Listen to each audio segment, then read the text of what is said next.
বাংলা টেলিপাড়ার অন্যতম পরিচিত ম্যারেড কাপল। স্ত্রী কাজ করেছেন অনেক জনপ্রিয় বাংলা ধারাবাহিকে।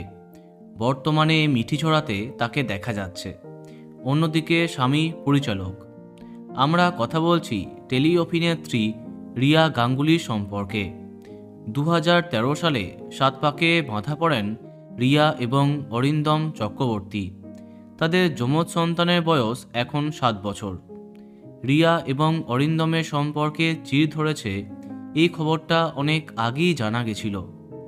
সোমবার সমাজ মাধ্যমে রিয়ার একটি পোস্টে সবটা সামনে এলো।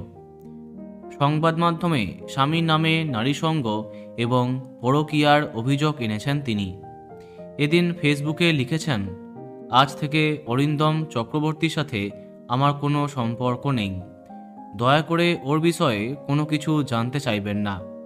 এই বিষয়ে সংবাদ মাধ্যমে রিয়া জানান, তিনি ডিভোর্সের সিদ্ধান্ত নিয়েছেন। একই সাথে স্বামীর বিরুদ্ধে ভয়ঙ্কর অভিযোগ তার। রিয়ার কথায়, দীর্ঘদিন ধরে আমায় ঠকাচ্ছে। নারী সঙ্গ থেকে শুরু করে আমার সাথে খারাপ ব্যবহার। আমার পিঠ ঠেকেছে। সন্তানদের দিকে তাকিয়ে সিদ্ধান্ত নিয়েছি।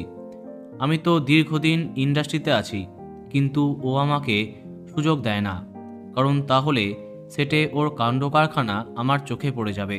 তার অভিযোগ, ও নতুনদের সঙ্গে নোংরামি করে। সব প্রমাণ আছে আমার কাছে।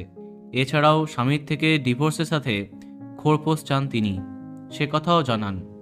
অন্যদিকে স্বামী অরিন্দমকে একথা জানাতে তিনি রিয়ার মানসিক সমস্যা থাকার কথা জানিয়েছেন। এরপরে এক সপ্তাহ ধরে রিয়া তার ফেসবুকে একের পর এক পোস্ট করেছেন।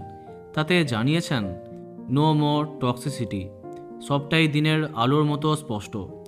বাচ্চাদের আমি নিজের কাছেই রাখব এবং নিজের সবটুকু দিয়ে ভালো মানুষ করবার চেষ্টা করব, সাথে নিজেকেও রিবিল্ড। বাকিটা লিগ্যাল ওয়েতে এগোবে। সম্প্রতি লাইভে এসেও ডিভোর্স এবং টক্সিক দাম্পত্য নিয়ে অনেক কথা বললেন রিয়া গাঙ্গুলি। বন্ধুরা, ভিডিওটি এইটুকুই।